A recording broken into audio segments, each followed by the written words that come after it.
오늘 우리에게 주신 하나님의 말씀은 예레미야서 32장입니다.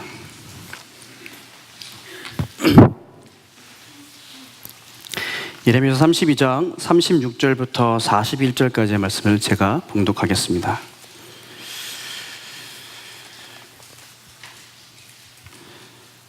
그러나 이스라엘의 하나님 여호와께서 너희가 말하는 바 칼과 기근과 전염병으로 말미암아 바벨론 왕의 손에 넘긴 바 되었다 하는 이 성에 대하여 이와 같이 말씀하시니라. 보라, 내가 노여움과 분함과 큰 분노로 그들을 쫓아 보내었던 모든 지방에서 그들을 모아들여 이곳으로 돌아오게 하여 안전히 살게 할 것이라.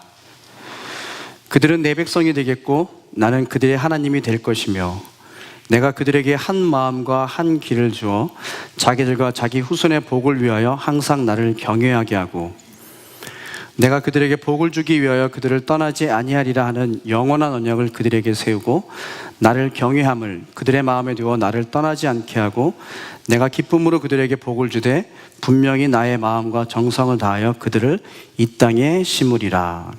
아멘. 아멘. 오늘 하나님의 본심 그러나라는 제목으로 함께 말씀을 나눕니다. 아침에 교회 오기 위해서 준비를 하면서 저는 머리를 손질을 하고 저희 막내딸 이름이 시엘인데요. 7살입니다. 시엘이하고 같이, 시엘이는 양치질을 하면서 같이 준비를 하고 있었습니다. 시엘이가 몇 가지 이렇게 질문을 하고 오늘 이런저런 일들에 대해서 얘기를 할 때 제가 조금 건성으로 대답을 했나 봐요. 그래서 아이가 저한테 이렇게 얘기하더라고요. 아빠는 자기하고 얘기할 때는 항상 언해피하대요. 자기가 재밌는 얘기 할 때만 웃어주고 언해피하다는 겁니다. 그래서 아빠가 미안하다 하고 다음부터는 웃어주겠다고 얘기를 하면서 속으로 이렇게 생각했죠. 야, 아빠 마음을 그렇게 몰라주냐. 셋 중에 내가 너를 제일 예뻐하는데 그걸 왜 몰라주냐. 아빠 마음을 몰라주는 아이를 보면서 저를 또 보게 됐습니다. 하나님을 향해서 우리가 그렇게 하나님 내 마음 몰라주시냐 이런 얘기만 했지 우리가 하나님 마음을 잘 모른다는 겁니다. 우리가 자녀를 양육할 때 아이들을 훈육하고 지도할 때가 있지요. 그래서 아이들을 호되게 혼을 냅니다. 그렇게 해야 되고요. 근데 아이들 입장에서는 이게 시련인지라 이 부모가 내 부모가 맞는지 내가 7년을 살면서 이렇게 시달렸는데 그런 생각을 하지 않을까요? 아이들 입장에서는 이게 참 큰 고난이고 고통이죠. 그런데 여러분, 부모가 아이가 받는 그 고난과 고통을 누가 즐기며 누가 기뻐하겠습니까? 그것을 즐겨하는 부모가 있겠습니까? 그럼에도 불구하고 그 아이를 양육하고 훈육하고 지도해야 하기에 그러한 모습으로 그 무서운 얼굴로 아이들을 다스리는 것이죠. 우리가 하나님을 바라볼 때 하나님도 동일하게 그러한 부모의 마음으로 우리를 양육하시고 기르실 텐데 우리는 언제나 하나님의 그런 무서운 모습들 혹은 하나님 우리에게 주시는 고난과 시련들 그걸 왜 우리에게 계속 주시나, 하나님의 마음은 뭔가, 이런 생각에만 빠지게 됩니다. 하나님의 본심이 어떤 것일까요? 모두가 자녀를 사랑하기 때문에 지적하는 것이고 자녀의 잘못된 모습을 그대로 보는 부모가 없기에 그것을 지키기 위해서 여러 가지 어려운 일들을 또 힘든 일들을 감당케 요구하는 것이고 어느 부모도 그렇게 힘겨워하며 스트러글하는 자녀를 보면서 즐거워하는 부모는 없습니다. 육신의 부모가 그러할진데 하나님은 어떠시겠습니까? 하나님이 우리들의 고통과 어려움을 그냥 보고 계시는 분이 아니라는 사실입니다. 그러한 고통과 근심을 허락하신 것이 하나님의 본심이 아니라는 거죠. 하나님은 당신의 자녀들이 죄악 가운데 있기를 원치 않으십니다. 그렇기 때문에 고통과 근심 속에 두시지만 그것이 하나님의 본심이 아니라는 거죠. 분명히 하나님은 고통과 근심에서 벗어나기를 원하십니다. 지금 우리가 읽고 있는 이 예레미야서의 이스라엘의 상황은 어떠합니까? 참으로 힘든 시간을 보냅니다. 하나님 입장에서는 어떻게 보면 혼을 내고 있는 상황이고요, 이스라엘 백성들의 입장에서는 혼나고 있는 상황입니다. 멸망을 앞두고 예레미야 선지자는 멸망할 것이라, 그리고 70년의 포로 생활을 할 것이다 라는 것을 선포했습니다. 그리고 실제로 그렇게 되어져 가고 있고요. 예레미야가 이러한 징계와 멸망에 대한 예언을 왜 해야 했을까요? 갑작스럽게 이스라엘 백성들이 그들의 죄악이 더 심해지고 관영해져서 급하게 예언을 하게 된 겁니까? 아니면 이스라엘 백성들의 죄악이 멸망을 앞두고 갑자기 급격하게 심해진 것일까요? 아닙니다. 가나안 땅에 정착한 그때부터 이미 그들은 이방의 신들에게 기웃거리고 피조물을 창조주 하나님의 자리에 두는 어리석은 죄악의 길을 계속해서 걸어왔습니다. 어떻게 보면 하나님이 하지 말라는 일만 골라서 했던 민족이 이스라엘 백성들이고, 백성만 그런 것이 아니라 지도자, 왕들, 제사장에 이르기까지 이스라엘 역사에 보면 참 죄악 가운데 걸었던 그들의 모습을 봅니다. 즉 하나님은 오랜 시간 동안 참고 기다리셨고 이스라엘을 어떻게든 끌고 그때까지 가신 것이었는데, 이제 그 때가 다 찬 거죠. 더 이상은 두고 볼 수 없는 상태까지 이른 이스라엘에게 특단의 조치가 취해지는 겁니다. 하나님은 가장 일관성 있는 부모님의 모습입니다. 그 일관성은 어디에서 나타나냐면 바로 죄에 대해서 다루실 때 일관성 있게 다루십니다. 하나님은 범죄함에 대해서 어떠한 죄악에 대해서도 그것을 용납하시는 분이 아니십니다. 그렇기 때문에 인생들에게 당신의 공의로움을 그대로 드러내시기 위해 엄하게 다스리실 때가 분명히 있다는 겁니다. 죄를 물으시고 계신 거죠. 우리 30절 말씀인데요. 이는 이스라엘 자손과 유다 자손이 예로부터 내 눈앞에 악을 행하였을 뿐이라. 이스라엘 자손은 그의 손으로 만든 것을 가지고 나를 경노하게 한 것뿐이니라. 하나님이 지금 굉장히 격하게 화가 나셨습니다. 참을 때까지 참으신 것이죠. 그리고 그들의 죄악들에 대해서 그 이후의 절인 32절부터 35절까지 다 고발하고 있습니다.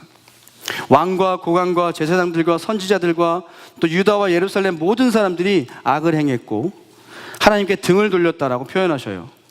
하나님의 집을 더럽혔고 바알의 산당을 지었고 몰렉에게 자식을 내어주는 정말 엄청난 일들을 이스라엘 백성들이 벌였습니다. 31절 말씀입니다. 이 성이 건설된 날부터 오늘까지 나의 노여움과 분을 일으키므로 내가 내 앞에서 그것을 옮기려 하노니, 자기의 눈앞에서, 하나님의 눈앞에서 옮겨버리시겠다고 말씀하십니다. 이제 너희는 아니다, 내가 완전히 옮겨버리겠다, 버리겠다라는 것으로 들립니다. 하나님이 화가 나셨죠. 이제 사실상 이스라엘은 더 이상 갈 곳이 없게 된 겁니다.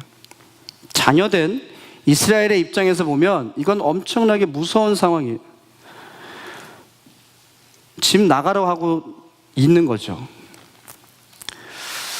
33절, 그들이 등을 내게 돌리고 얼굴을 내게로 향하지 아니하며 내가 그들을 가르치되 끊임없이 가르쳤는데도 그들이 교훈을 듣지 아니하며 받지 아니하고.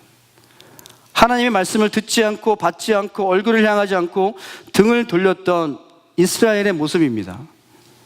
여러분, 이 모습이 이스라엘 백성들만의 모습이겠습니까? 저와 여러분의 모습을 좀 돌아보길 원합니다. 인격적인 하나님이라고 부르는데, 인격적인 하나님께서 태초에 인간들에게 주신 것이 있죠. 그리고 지금까지 우리에게 주신 것이 하나 있습니다. 그것으로 인해서 죄가 들어왔음에도 불구하고 계속해서 그것을 거두지 않으시고 우리에게 주신 것은 바로 자유입니다. 자유가 얼마나 귀한 겁니까? 어찌 보면 생명보다 더 귀한 게 자유라고 여기는 게 인간입니다. 자유가 아니면 죽음을 달라라는 말이 그냥 전혀 근거 없는 얘기가 아니라는 거죠. 그만큼 자유가 인간에게 소중한데 그 자유를 하나님께서 우리에게 주셨습니다. 하나님이 주셨다는 의미는 뭡니까? 하나님이 그 인생들을 사사건건 간섭하지는 않겠다는 하나님의 의지죠. 그리고 그 자유로 하나님은 하나님을 영화롭게 하기를 원하셨습니다. 우리가 죄를 지을 때마다 하나님이 간섭하시지는 않는다는 거예요. 우리가 어떤 죄의 자리에 가려고 할 때 하나님이 그때마다 천사를 보내서 우리를 옆으로 치진 않으신다는 겁니다. 하나님의 자녀들을 하나님께서 개입하시고 하나님께서 우리 가운데 이끌어 주시지만 강압적으로 하시지는 않습니다. 그런데 문제는 뭡니까? 인간들이 그 자유를 죄를 범하는 데 사용하기 때문에 그게 문제가 되는 겁니다. 하나님 우리에게 주신 자유를 가지고 선하게 하나님을 따라가야 하는데 하나님을 따라가지 못하고 하나님께 향하지 않고 오히려 등을 돌려서 세상을 향했던 저와 여러분의 모습을 오늘 시간 좀 발견해 봤으면 좋겠습니다. 참으로 세상 가운데 살면서 또다시 넘어지고 같은 곳에서 똑같이 무너지고 동일한 범죄를 하고 있는 여전히 변하지 않는 우리의 인격과 성품들로 인해서 하나님 앞에 서기가 참으로 어렵습니다. 무섭죠. 그래서 주님은 우리를 하여금 돌아서기를 원하시고 다시 주님께 얼굴을 돌리고 몸을 돌려 주께 향하기를 원하시면서 그렇게 하기를 원하시기 때문에 경고하시고 훈계하시고 화를 내시기도 하고 큰 목소리로 얘기하십니다. 하나님의 그 큰 쓴소리와 하나님의 격한 목소리를 우리가 들을 수 있어야 되죠.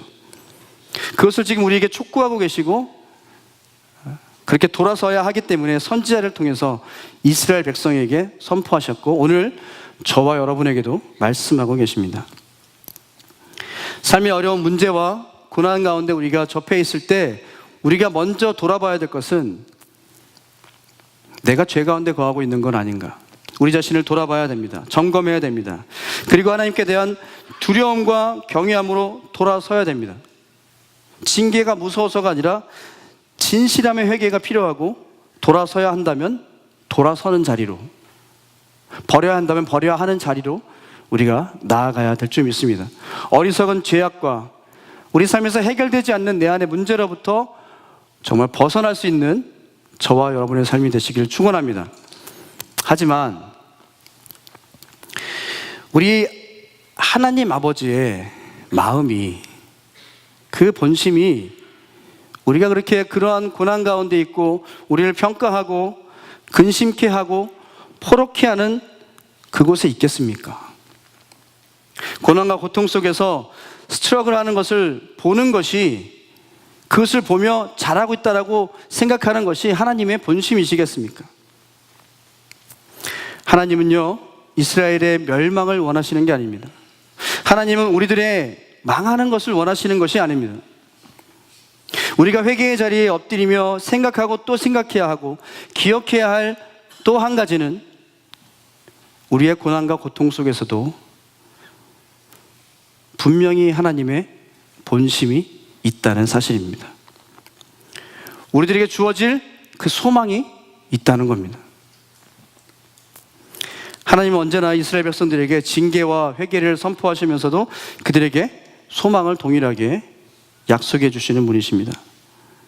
우리는 본문의 앞부분 30절부터 35절까지 하나님께서 당신의 마음, 당신의 그 상한 마음들을 토로하시고 이스라엘 백성들을 향한 그 경고의 말씀들을 하시면서 그 다음은 36절로 이어지고 있습니다. 근데 그 말씀이 어떻게 시작합니까? 그 앞부분의 분위기를 보면 그래서 내가 너희들을 완전히 심판하고 멸망시킬 것이다 라고 얘기하실 것 같은데 어떻게 시작합니까? 36절 그러나 이스라엘의 하나님 여호와께서 너희에게 말하는 바, 그렇습니다. 하나님이 화가 나셨어요. 경노하십니다. 너희들을 옮기겠다고 말씀하시면서 그래서가 아니라 그러나로 당신의 본심을 말씀하시기 시작하십니다.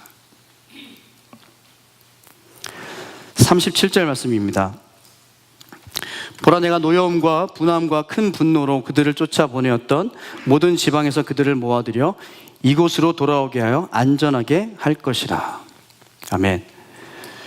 쫓겨남으로 완전히 잊혀질 거라, 이제 끝이라 생각할 수 있는 그 순간 다시 그 자리로 돌아와 안전하게 하실 것이라 말씀하고 계십니다. 그들이 포로에서 다시 돌아왔을 때 이전보다 더 안전한 모습으로 안정감을 가지고 살아가게 하겠다라고 약속하고 계십니다.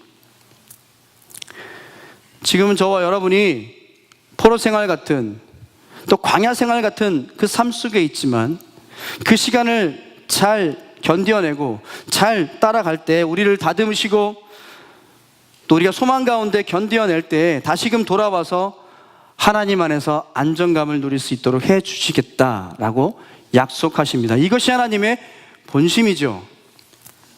포로로 갈 수밖에 없는 그 상황, 고통받는 상태 가운데 두는 것, 그것을 보는 것이 하나님의 본심이 아니십니다.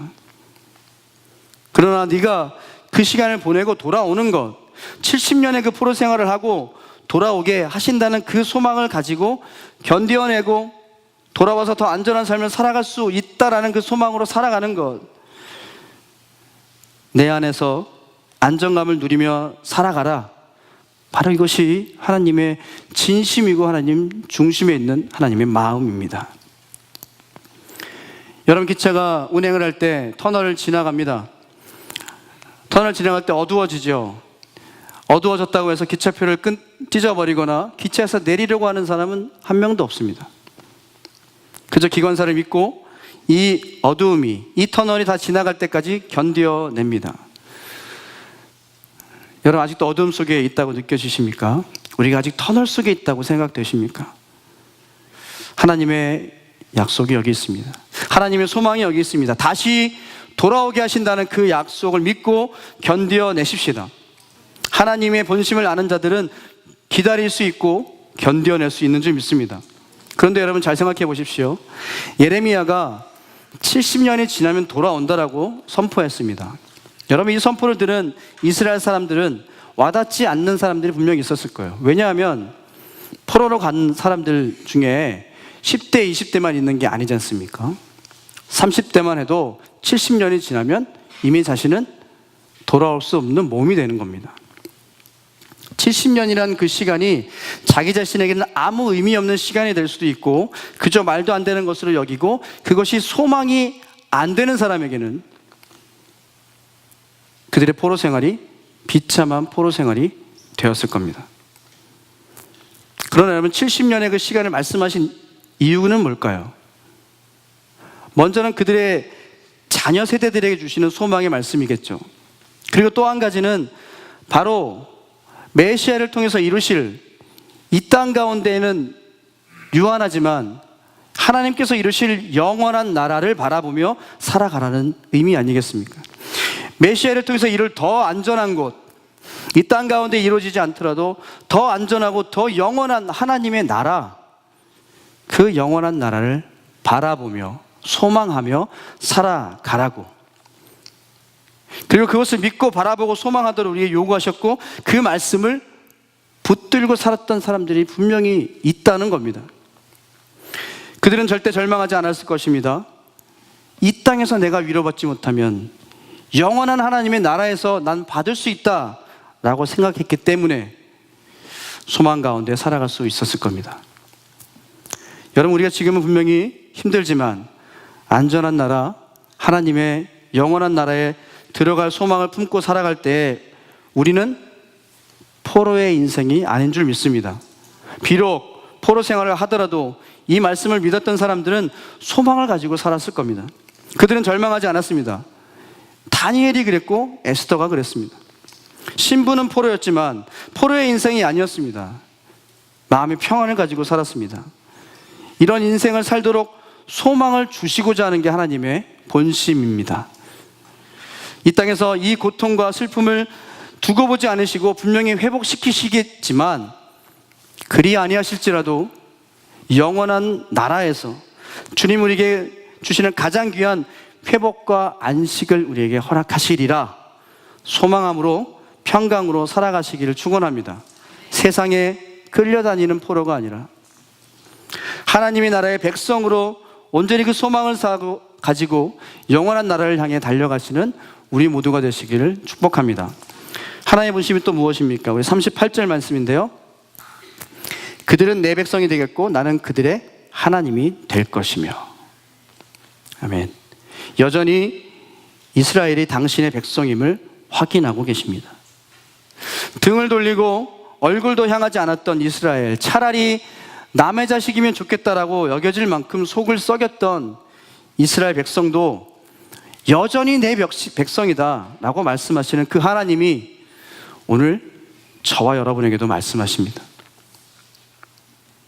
세상이 너를 무시해도, 너를 안아주지 않아도 너는 여전히 내 백성이고 여전히 내 자녀들이다. 이것이 나의 진짜 마음이다. 여러분, 이것이 부모의 마음이고 여러분, 이것이 하나님의 마음입니다. 이 하나님의 마음을 아는 사람은 그 고통 속에 있더라도 소망을 가지고 견뎌낼 수 있습니다. 왜냐하면 하나님의 자녀가 된 특권을 알기 때문에 그렇습니다. 그리고 또 말씀하시죠. 나 하나님은 여전히 너의 하나님이고 너의 아버지다. 모든 것을 다 할 수 있는 너의 하나님, 너의 아버지가 바로 나다. 여러분, 이보다 더 큰 소망이 어디 있겠습니까? 이보다 더 큰 은혜가 있겠습니까? 계속해서 말씀하십니다. 40절, 내가 그들에게 복을 주기 위하여 그들을 떠나지 아니하리라 하는 영원한 언약을 그들에게 세우고, 하나님이 절대로 떠나지 않겠다고 약속도 하십니다. 우리는 고통과 어려움이 올 때 하나님을 떠나려고 하는 습성들이 있어요. 힘들고 어려운 일이 생기면, 바쁜 일이 생기고 너무나 해결할 수 없는 일이 생기면 가장 먼저 하는 일이 교회를 끊습니다. 학원을 끊듯이 교회를 끊습니다. 여러분, 욥이 고통 가운데 있을 때 욥의 아내가 뭐라 그런지 아십니까? 욥기 2장 9절에서 그의 아내가 그에게 이르되 당신이 그래도 자기의 온전함을 굳게 지키느냐? 하나님을 욕하고 죽으라. 알 수 없는, 또 이유 없는 그 고통과 어려움이 계속되는데도 끝까지 하나님을 신뢰했던 욥을 향해서 아내된 욥의 아내가 하나님을 욕하고 죽으라고, 하나님을 떠나라고 말하고 있는 겁니다. 왜요? 너무 어리석어 보이는 겁니다. 세상이 볼 때 어리석어 보일 수 있습니다. 힘들고 상황이 안 좋고 너가 지금 거기 가서 그러고 앉아 있을 때냐, 이 문제가 해결되느냐 라고 얘기할 수 있습니다. 다시 말해, 우리들은 언제든지 배신하고 떠날 수 있는 그런 나약한 자들입니다. 언제든지 하나님을 떠날 수 있는 그런 연약한 모습이 바로 우리 안에 있습니다. 그러나 주님은, 하나님의 본심은 우리를 절대 떠나지 않으신다는 것입니다. 여전히 그 약속을 지키시고 너희는 내 백성이고 나는 너희의 하나님이라 말씀하고 계십니다.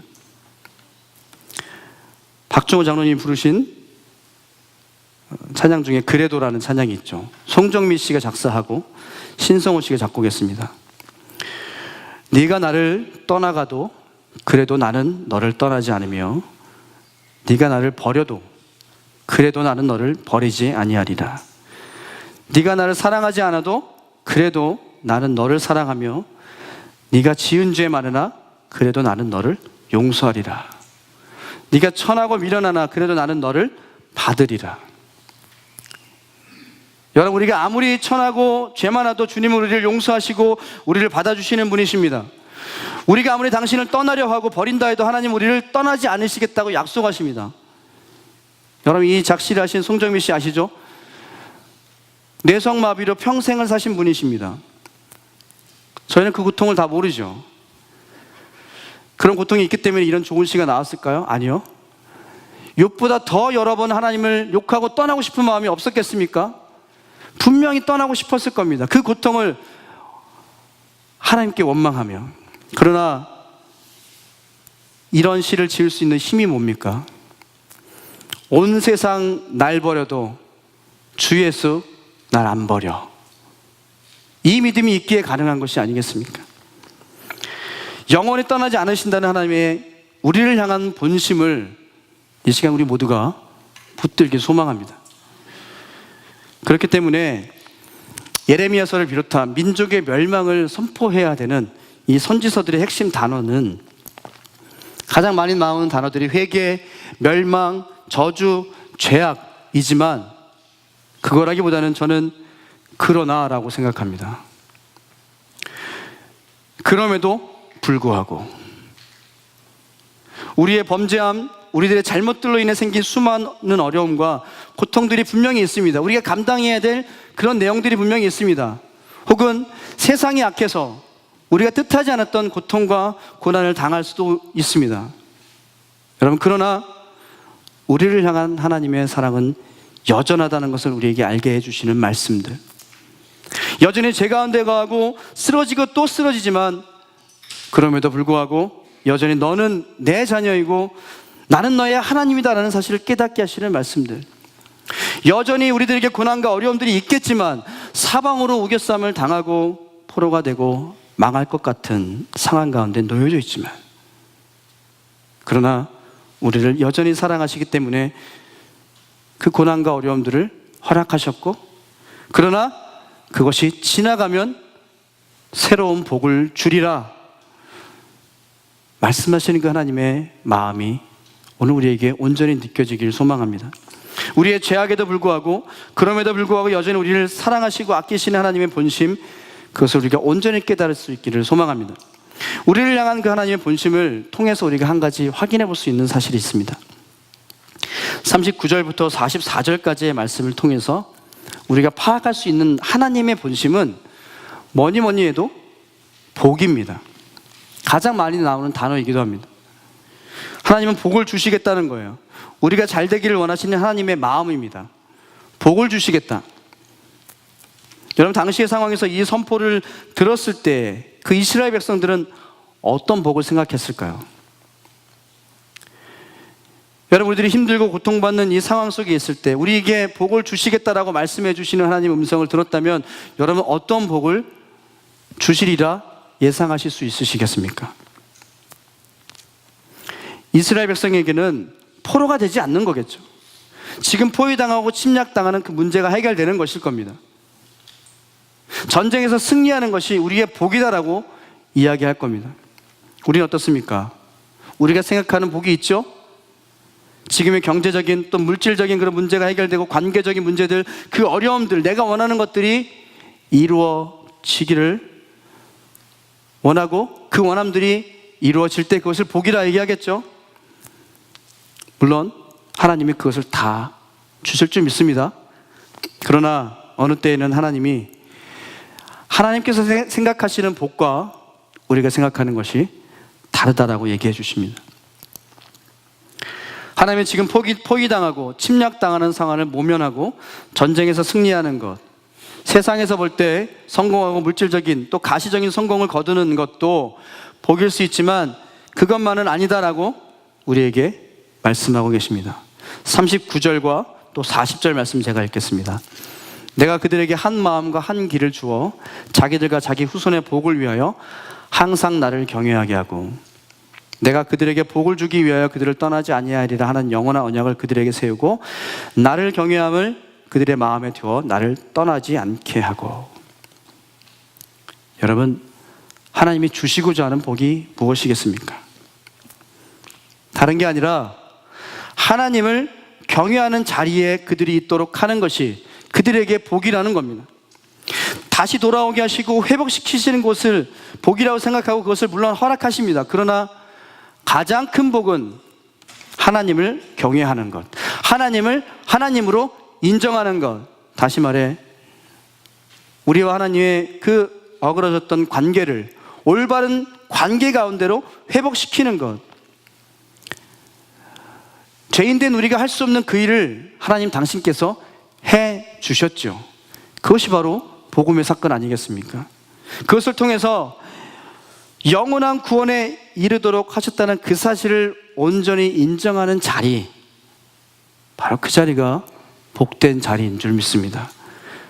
하나님을 하나님 자리에 둘 수 있는 이 고백이 우리 가운데 진심으로 나오는 것, 바로 이것이 진정한 복이라고 말씀해 주십니다. 저와 여러분은 이미 그 진정한 복을 누리는 자들인 줄 믿습니다. 이 구원의 능력이 우리 안에 온전히 견고히 서 있기를 원하시는 것, 바로 그것이 하나님의 본심입니다. 이스라엘이 원하는 전쟁에서의 승리와 상황의 모면이 오지 아니하더라도, 그리 아니하실지라도 그들이 원하는 것을 얻지 못해도 이스라엘 백성들에게 진정한 복은 그들에게 하나님이 여전히 하나님이시고 그 하나님과 온전함을 회복하는 그것이라는 사실이 오늘 저와 여러분에게도 전해지길 소망합니다. 우리의 하나님의 본심인 그러나 그럼에도 불구하고 우리에게 소망을 주시는 그 하나님을 향한 우리의 반응은 지금 우리들의 상황이 비록 나아지지 않더라도 즉각적으로 바뀌어지지 않더라도 그리 아니하실지라도 우리들에게 진정한 복이 하나님을 경외하고 또 하나님을 기뻐하는 자리, 바로 영원한 생명을 누리는 자리, 우리가 하나님의 자녀임을 아는 것으로 그것이 소망이고 그것이 복이라는 그 사실을 깨닫고 아는 그 자리, 바로 그것이 하나님의 본심임을 알고 고백하는 이 예배 됐으면 좋겠습니다. 황폐한 그 땅이 복을 받기 위해 복을 받기에 합당한 땅으로 기경되어져야 하기 때문에 이스라엘 백성들에게는 포로됨이 필요한 것이었고 우리들에게는 고통과 고난이 필요한 것이죠. 우리가 여전히 죄 중에 빠져 있고 헤매고 있기 때문에 하나님이 주시는 연단과 시험과 시련이 필요한 겁니다. 그러나 그것은 말 그대로 징계와 심판, 시련, 고통이 아니라 우리를 깨끗게 하시고 청결케 하시고 우리를 고치시는 작업 중이라는 표시인 줄 믿습니다. 그리고 그러나라는 하나님의 본심이 보여주는 소망과 은혜의 약속이 있기에 겸손하게 우리의 어려운 상황들을 받아들일 수 있을 것이라 믿습니다. 우리가 다시 한번 하나님의 위로의 약속을 기대하십시다. 그러나 그들은 내 백성이 되고 그러나 나는 그들의 하나님이 될 것이며. 아멘. 오늘 본문에 있는 32장의 앞부분에는 독특한 이야기가 하나 나옵니다. 8절 말씀을 제가 한번 읽겠습니다. 여호와의 말씀과 같이 나의 숙부의 아들 하나멜이 시위대 뜰한 나에게 와서 이르되 청하노니 너는 베냐민 땅 아나돗에 있는 나의 밭을 사라. 기업의 상속권이 내게 있고 물을 권리가 내게 있으니 너를 위하여 사라 하는지라. 내가 이것이 여호와의 말씀인 줄 알았으므로. 무슨 말이냐면 남유다가 완전히 멸망하기 직전의 상황입니다. 포위되고 곧 바빌론에 의해서 멸망될 것이 분명한 상황이고 그것을 선포했던 예레미야에게 하나님이 아나돗에 있는 밭을 사라는 겁니다. 돈을 주고 밭을 사라는 거예요. 숙부의 밭을 물을 권한이 생겨서 예레미야에게 그 밭을 값을 주고 사라 말씀하십니다. 곧 황폐해질 땅이고 남의 것이 될 수 있는 땅이고 투자 가치가 어쩌면 전혀 없는 그런 땅을 사라고 말씀하십니다. 참으로 어리석은 짓이죠. 그러나 하나님이 이렇게 말씀하십니다. 32장 15절 말씀인데요. 만군의 여호와 이스라엘의 하나님께서 이와 같이 말씀하시니라. 사람이 이 땅에서 집과 밭과 포도원을 다시 사게 되리라 하셨다 하라. 아멘. 그렇습니다. 다시 그 땅들을 사고 팔 수 있게 될 것이다. 그 땅이 장차 의미 있는 땅이 될 것이다 말씀하세요. 회복될 땅이라고 말씀하고 계십니다. 지금은 다 무너질 것 같은 그곳을 회복시킬 땅으로 여기고 계신 거예요. 그 땅이 회복될 것을 확신시켜 주고 계십니다. 그래서 예레미야에게 그걸 사도록 하셨고 예레미야가 그 밭을 사는 행위는 바로 이런 하나님의 회복의 약속이 확실히 명백하게 이루어질 것을 상징적으로 보여주고 있는 행위입니다. 여러분, 하나님은 우리들의 무너진 밭을 아무것도 아닌 것으로 여기지 않으십니다. 그저 버려두지 않으십니다. 우리의 마음의 밭에 혹 거짓과 죄악으로 잡초와 엉겅퀴가 무성한 그런 밭일지라도 당신의 구원으로, 당신의 생명으로, 당신의 값을 주고 그 밭을 사십니다. 그 밭이 다시 회복될 것을 믿고 기대하십니다. 우리의 그 마음의 밭을 사셔서 그 밭을 갈고 닦으시고 연단하시죠. 고통과 고난이라는 도구로 기경하십니다. 그리고 그 땅의 회복의 약속, 하나님의 자녀됨, 하나님의 구원이라는 소망의 씨앗을 뿌려주십니다. 우리를 돌아오게 하시는 하나님, 우리를 여전히 당신의 백성에 또 당신의 자녀로 삼으신 것을 또 기뻐하시는 하나님, 하나님의 본심은 우리를 향한 소망이고 고통 가운데 있는 우리들의 소망입니다. 이 본심은 바로 그러나의 마음에서 나온 것이죠. 수많은 고통과 근심과 힘든 일들이 사실은 그러나 우리들에게 복을 주시기 위한 과정임을 알게 하시는 하나님, 그 하나님을 우리의 삶으로 찬양하며 예비했으면 좋겠습니다. 우리 함께 예레미야 애가에 나오는 하나님의 그 본심을 다시 한번 함께 봉독했으면 좋겠습니다. 예레미야 애가 3장 32절에서 33절 말씀입니다. 함께 읽겠습니다. 시작. 그가 비록 근심하게 하시나 그의 풍부한 인자하심에 따라 긍휼히 여기실 것임이라. 주께서 인생으로 고생하게 하시며 근심하게 하심은 본심이 아니시로다. 아멘. 예레미야 29장 12절도 동일하게 우리에게 말씀해 주시는 하나님의 마음입니다. 이것도 함께 읽겠습니다. 시작. 너희를 향한 나의 생각을 내가 아나니 평안이요 재앙이 아니니라. 너희에게 미래와 희망을 주는 것이니라. 아멘.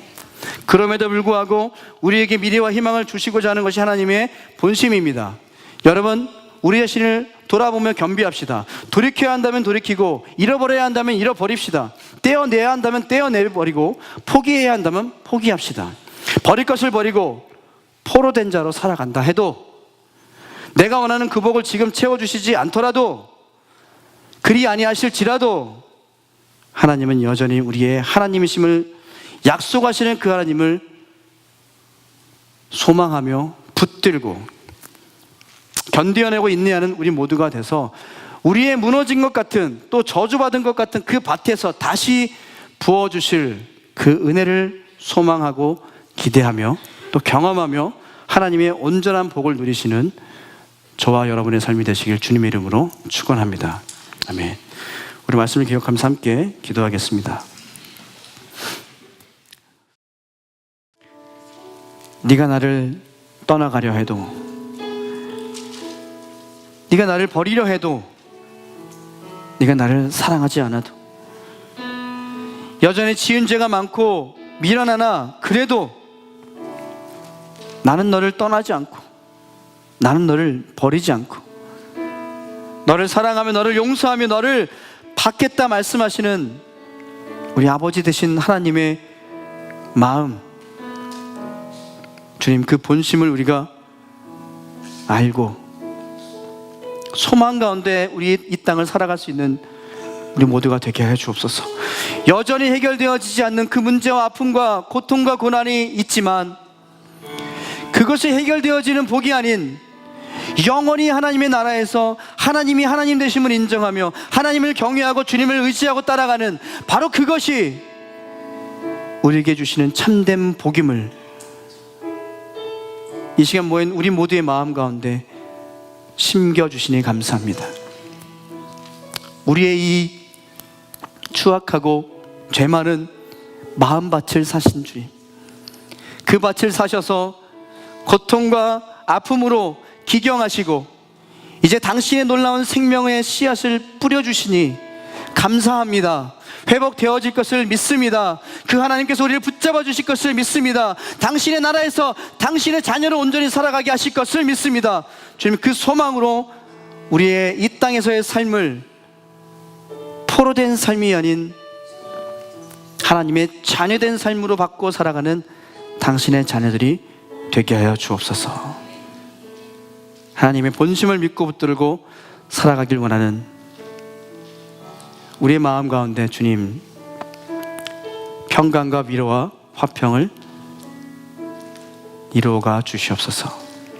감사드리며 걸어가신 예수님의 이름으로 기도드립니다. 아멘.